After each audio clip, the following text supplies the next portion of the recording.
Prologue. Old friend, what are you looking for?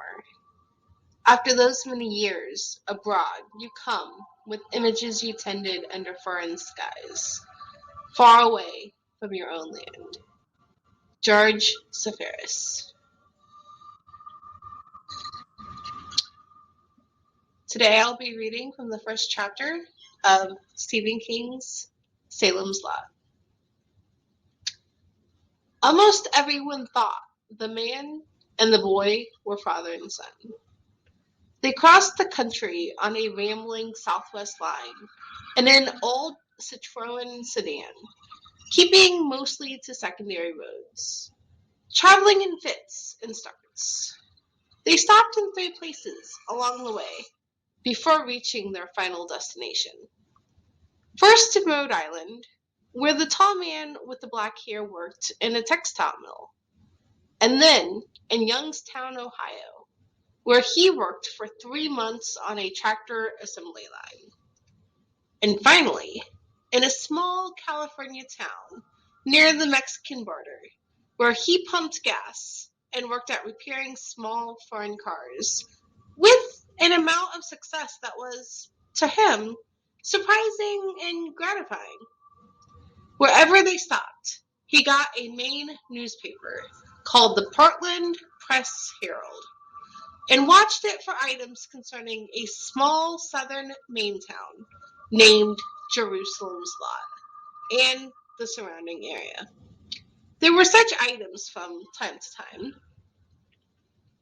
He wrote an outline of a novel in motel rooms before they hit Central Falls, Rhode Island, and mailed it to his agent. He had been a mildly successful novelist a million years before, in a time when the darkness had not come over his life. The agent took the outline to his last publisher, who expressed polite interest but no inclination to part with any advance money. "Please and thank you," he told the boy as he tore the agent's letter up. "We're still free." He said it without too much bitterness and set about the book anyway. The boy did not speak much. His face retained a perpetual pinched look, and his eyes were dark, as if they always scanned some bleak inner horizon. In the diners and gas stations where they stopped along the way, he was polite and nothing more. He didn't seem to want the tall man out of his sight, and the boy seemed nervous, even when the man left him to use the bathroom.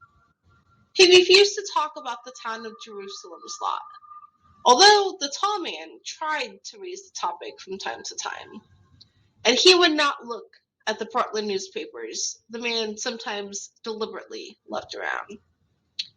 When the book was written, they were living in a beach cottage off the highway, and they both swam in the Pacific a great deal. It was warmer than the Atlantic and friendlier. It held no memories. The boy began to get very brown. Although they were living well enough to eat 3 square meals a day and keep a solid roof over their heads, the man had begun to feel depressed and doubtful about the life they were living. He was tutoring the boy, and he did not seem to be losing anything in the way of education. The boy was bright and easy about books, as the tall man had been himself. But he didn't think that blotting Salem's Lot out was doing the boy any good.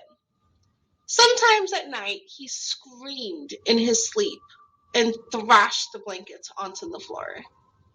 A letter came from New York. The tall man's agent said that Random House was offering $12,000 in advance, and a book club sale was almost certain. Was it okay? It was. The man quit his job at the gas station, and he and the boy crossed the border. And that is the end of Chapter 1 of Stephen King's Salem's Lot. Join me here next week as I read from the first chapter of Stephen King's Misery. Thank you and have a great week.